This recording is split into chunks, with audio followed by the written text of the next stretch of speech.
Hi guys, I wanted to show you guys my ponds.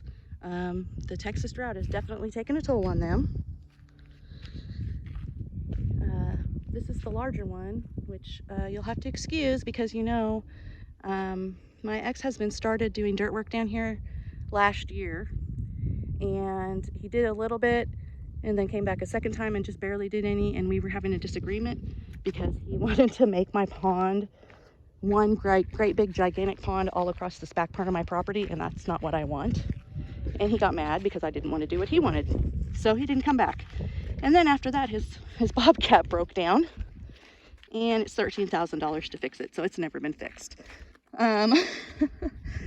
So my dirt, because of that, has eroded down into the pond where Sasha's sitting, as you can see. That didn't used to be there. A whole bunch of dirt went down into the pond because we didn't finish the dirt moving, and there was no grass to hold it in place or any rock or anything like that.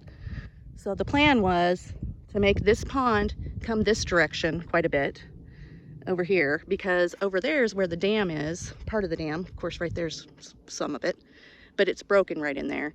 And what happens is when these two ponds fill up, then it overflows and goes out that way to my neighbor's pond, and he doesn't really want it to do that anymore. So we're gonna have to put the dam onto this side of the fence some, because it's kind of in the fence where it's at now. And we'll have to, well, that fence is probably gonna have to be pulled when we do all this anyway, but it'll be put back. The plan is to dig this out, make it deeper, make it extend this way. Then this got dug out some because I have a tin horn, is what Anthony calls those. It's that thing right there, it's the drain.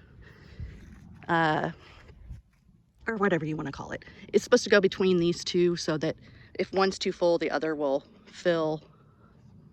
This one, if it gets too full, will fill this one because this one's up higher, I believe. Yeah, elevation wise, this one gets too full, it'll overflow into this one. And then there'll have to be another overflow drain, probably out the back of that, I guess, so that if my ponds get too full, the water will go out into the neighbor's area, I guess.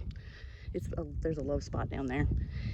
Anyway, the Texas drought sure has taken a toll because this pond is usually up quite a bit farther than this, as you can tell.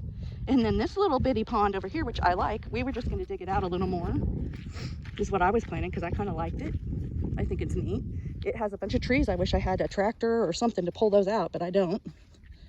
Right now would be the perfect time because you can't just cut them off when they're in the middle of your pond because they'll just grow back. Like those right there, they need to be cut off or pulled out. I can't just cut them off. I mean, I could, but they'll just grow back.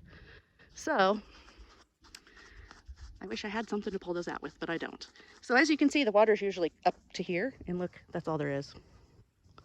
That's it. So I obviously don't have fish in my pond because, you know, they wouldn't be alive anymore. So obviously these ponds haven't ever had, or they may have been in the past, but I don't believe there's ever been fish in them since I've been here. And I could be wrong about that one over there. There could be some in there, but I've never seen anything. So I think they're not deep enough. I think they need to be deeper for fish to actually survive. I think they're fine for drinking for the cows and all that, but they've got to be a little deeper, I think. This one's not deep at all, obviously.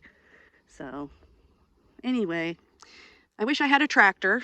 I could put some chains on there and pull some of these out, but I don't. And I wish I had some dirt moving equipment, and I don't. But that's just the life of a poor Texas rancher who's got a full-time job outside of here trying to make a living. Single girl with no kids and lots of animals. That's my story, y'all.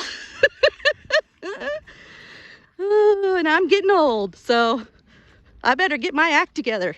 I don't want to spend my whole life making this place what I want. I want to enjoy it. But anyway, I love it out here. I do plan to put a shipping container house, a single 40-foot shipping container, because y'all know I started one time and never got to finish it because of marital problems, and I had to sell it unfinished. So I plan to put one on either this terrace, and it probably won't be this terrace. I think it'll be this one up, the next one up, because it would have an awesome view. These trees right here need to be cleared out. Like that stuff right there is not any good. And this right here just needs to be well, it's a bunch of briars, and there's some trees in there that are dead. I may leave like that tree right there, I'll probably leave. But all this other junk just needs to be cleared out. But briars are hard to deal with. They sure do hurt you. So like all this stuff, I'm gonna start dragging it out of there. It's just a lot of work for one person. So I do a little at a time. I have a pile down there.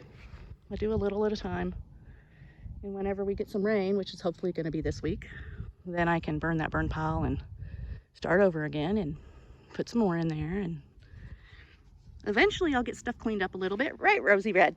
But Rosie Red likes to stand underneath this tree. As you can see, they've got a spot right there where they walk all the time.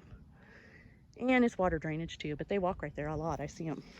So, all right, guys, we'll see y'all later. It looks like we're gonna get some rain. Look at that, it's a magnificent. I hope we get lots of rain.